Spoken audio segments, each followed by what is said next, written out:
આ વિડીયોની અંદર આપણે જોઈએ ફોલ્સ પોઝિશન મેથડનો એક્ઝામ્પલ.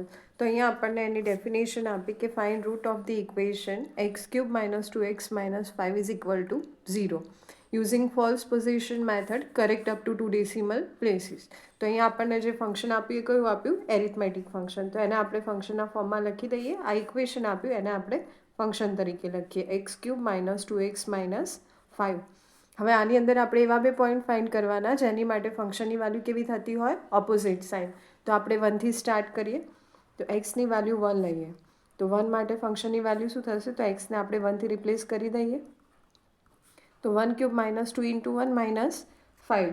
ફંક્શનની વેલ્યુ આપણને કેટલી મળશે? -6.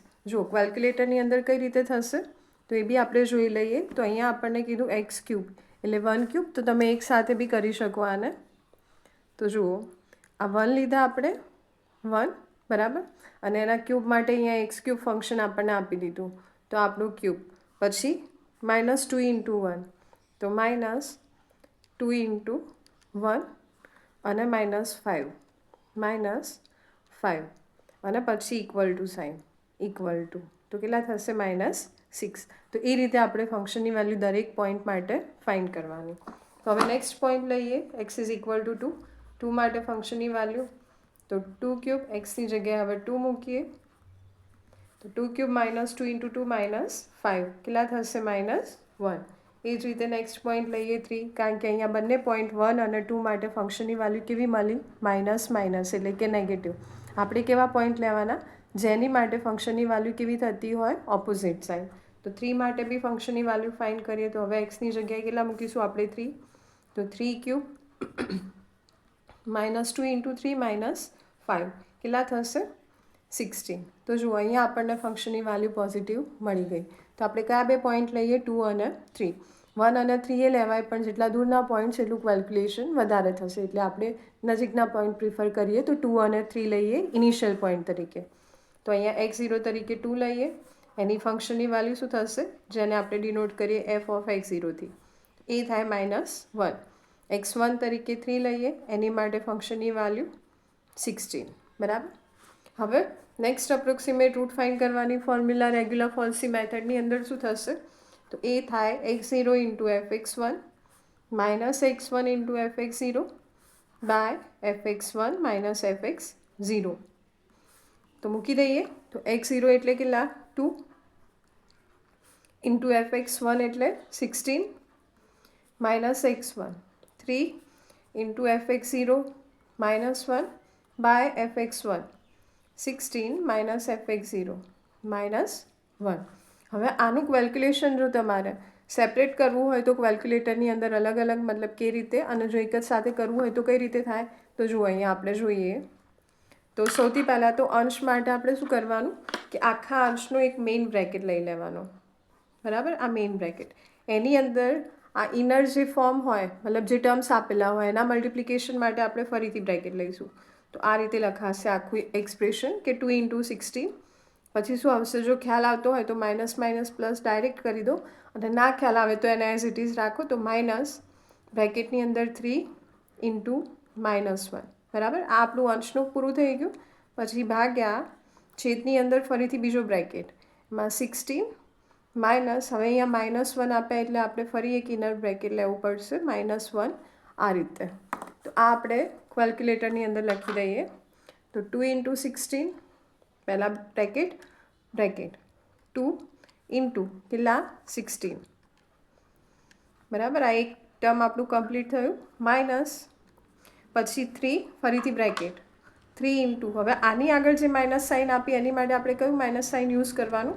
અહીંયા રહ્યું એ કોઈ બી નંબર હોય ને એને આપણે નેગેટિવ શો કરવો હોય તો એની માટે આ માઇનસ સાઇનવાળું જે સિમ્બોલ આપી આપણે યુઝ કરીશું. તો -1 મતલબ કે -1. પછી બે બ્રેકેટ પૂરા થશે, એક આનો ઇનર બ્રેકેટ અને એક મેઇન બ્રેકેટ જે અંશ માટેનો હતો એ, રાઈટ. ભાગ્યા હવે છેદ માટે બ્રેકેટ લઈએ 16 માઇનસ ફરી બ્રેકેટ આવશે, ફરી -1 માટે આ માઇનસ સાઇન આપણે યુઝ કરીએ 1. આ 1નો બ્રેકેટ કમ્પ્લીટ થયો અને હવે આપણે છેદનો બ્રેકેટ કમ્પ્લીટ કરીએ અને ઇક્વલ સાઇન. તો શું આવશે? પોઈન્ટની વેલ્યુ 2.0588, મતલબ કે આખી વેલ્યુ મળે, પણ આપણે ડેસિમલ પોઈન્ટ પછીના 4 ડિજિટ કન્સિડર કરીએ તો એ થાય 2.0588. બરાબર. તો આ આપણને શું મળ્યું? Next approximate root x2. હવે આ આપણી ફંક્શનની વેલ્યુ છે કે નહીં ચેક કરવા માટે તો આપણે શેની વચ્ચે જોઈશું? તો આપણે ઇનિશિયલ પોઈન્ટ કયા લીધા? 2 અને 3. બરાબર. તો અહીંયા આપણે લખી દઈએ x0 ઇઝ ઇક્વલ ટુ 2, જેની માટે ફંક્શનની વેલ્યુ કેવી હતી? -1 એટલે કે negative. x1 is equal to 3, એની માટે ફંક્શનની વેલ્યુ પોઝિટિવ. બરાબર. હવે એની વચ્ચે આપણને પોઈન્ટ મળ્યું 2.0588. 2.0588. આપણો જે આન્સર છે આપણે કઈ રીતે ફાઇન્ડ કરવાનો? તો કાં તો ફંક્શનની વેલ્યુ 0 મળી જાય અથવા તો એક્યુરેસી કેટલી? Correct up to 2 decimal places, એટલે કે ડેસિમલ પોઈન્ટ પછીના 2 ડિજિટ સુધી આપણને સરખો આન્સર મળવો જોઈએ. તો અહીંયા આપણે કમ્પેર કરીએ તો મેઇન ડિજિટ આની જોડે મેચ થાય, અહીંયા તો નહીં થાય. પણ અહીંયા 2 પછી શું આવશે? 0 0. જ્યારે અહીંયા શું? હા, અહીંયા બી એક ડિજિટ 0, અહીંયા એક ડિજિટ 0, મતલબ કે સિંગલ ડિજિટ મેચ થઈ ગયો. જ્યારે આપણા બંને ડિજિટ મેચ થઈ જાય ડેસિમલ પોઈન્ટ પછીના મેઇન ડિજિટ સાથે તો આપણો આન્સર આવી ગયો. પણ અહીંયા સેકન્ડ ડિજિટ શું આવશે? 0, જ્યારે અહીંયા 5. તો હવે આપણે આગળ કન્ટિન્યુ કરવું પડે. તો 2.0588 માટે આપણે ફંક્શનની વેલ્યુ ફાઇન્ડ કરીએ. fx2 કોની અંદર મૂકવાનું? અહીંયા જે ફંક્શન આપ્યું એમાં. તો એક્સની જગ્યાએ હવે આપણે કેટલા મૂકીશું? 2.0588 એનો ક્યુબ -2 ઇન્ટુ 2.0588 -5. તો આની માટે ફંક્શનની વેલ્યુ શું થશે? તો આગળ આપણે જોઈ ગયા કે ગણતરી કઈ રીતે થાય. તો ફંક્શનની વેલ્યુ આપણને મળશે -0.3910. એટલે કે ફંક્શનની વેલ્યુ કેવી મળી અહીંયા આપણને? આની માટે નેગેટિવ. તો હવે આપણે કેવા બી પોઈન્ટ સિલેક્ટ કરવાના જેની માટે ફંક્શનની વેલ્યુ શું થાય? Opposite sign. જો આ બંને પોઈન્ટ આપણે સિલેક્ટ કરીએ તો બંને માટે શું થશે? સેમ સાઇન ફંક્શનની વેલ્યુ. એટલે આપણે એ નહીં લઈએ. તો કયા બે પોઈન્ટની વચ્ચે હવે આપણને રૂટ મળે? 2.0588 અને 3. તો લેફ્ટ સાઈડનું જે પોઈન્ટ હોય એને આપણે નામ આપીશું x0, આને આપણે કેન્સલ કરી દઈએ. તો ન્યૂ x0 આપણને મળે 2.0588, x1 એઝ ઇટ ઇઝ રહેશે 3. તો અહીંયા આપણે લઈ લઈએ તો x0 તરીકે આપણે લીધા 2.0588, એની ફંક્શનની વેલ્યુ, x1 3 અને એની ફંક્શનની વેલ્યુ. તો ફરીથી આપણે નેક્સ્ટ અપ્રોક્સિમેટ રૂટની ફોર્મ્યુલાની અંદર મૂકી દઈએ. તો આપણે જે પોઈન્ટ ફાઇન્ડ કર્યું x2 હતું, હવે એને નામ આપી દઈએ x3.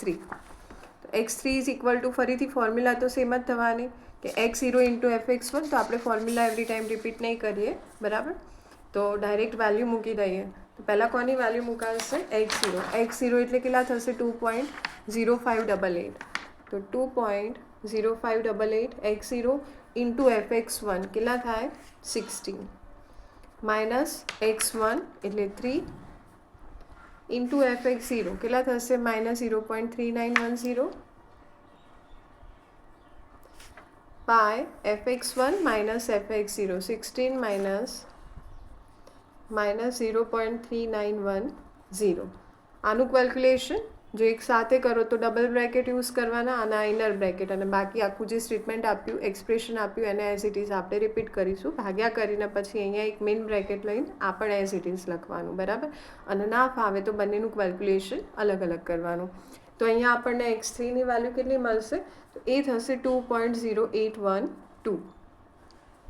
આપણે ડેસિમલ પોઈન્ટ પછીના પહેલાં 4 ડિજિટ કન્સિડર કરીએ તો શું મળે? 2.0812. તો હવે જુઓ આપણને પોઈન્ટ કોની વચ્ચે મળ્યું? આ બંનેની વચ્ચે 2.0812. હવે આપણે કમ્પેર કરીએ તો અહીંયા તો નહીં થાય મેચ, પણ આની જોડે થશે. તો main digit 2, first digit decimal point પછીનો મેચ થઈ ગયો, પણ અહીંયા સેકન્ડ ડિજિટ કયો આવે? 5, જ્યારે અહીંયા આપણને કેટલા મળ્યા? 8. તો હજુ આપણો મેચ થતો નથી. તો હવે આપણે આની માટે ફંક્શનની વેલ્યુ ફાઇન્ડ કરીએ. તો 2.0812 માટે ફંક્શનની વેલ્યુ શું થશે? તો એ લખી દઈએ કે f of x3 is equal to 2.0812 cube -2 into 2.0812 અને -5. તો આની માટે ફંક્શનની વેલ્યુ આપણને મળે -0.1479. એટલે કે ફંક્શનની વેલ્યુ કેવી મળી? નેગેટિવ. તો આ બંને પોઈન્ટ લઈશું તો બંને માટે ફંક્શનની વેલ્યુ સેમ સાઇન થાય, અને આ બંને લઈએ તો ઓપોઝિટ સાઇન. તો આપણે કેવા પોઈન્ટ લેવાના કે જેની માટે ફંક્શનની વેલ્યુ ઓપોઝિટ સાઇન હોય. તો આને કેન્સલ કરી દઈએ તો આપણા ન્યૂ x0 શું થશે? 2.0812. તો અહીંયા આપણે લઈ લીધું x0 અને x1 તરીકે જે નવા પોઈન્ટ મળ્યા ને એની ફંક્શનની વેલ્યુ. હવે આપણે ફાઇન્ડ કરીએ x3 પછી શું આવશે? x4. ફરીથી સેમ ફોર્મ્યુલા, એટલે કે x0 into fx1 minus x1 into fx0 by fx1 minus fx0. તો x4 આપણને કેટલા મળે? x4ની વેલ્યુ થાય 2.0896.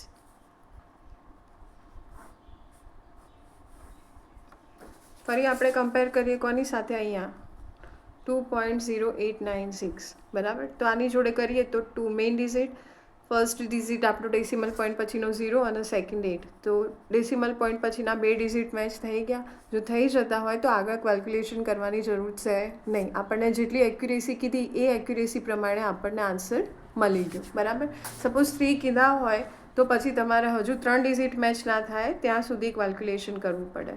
તો અહીંયા આપણે લખી દઈએ કે ધેરફોર રિયલ રૂટ ઇઝ 2.08.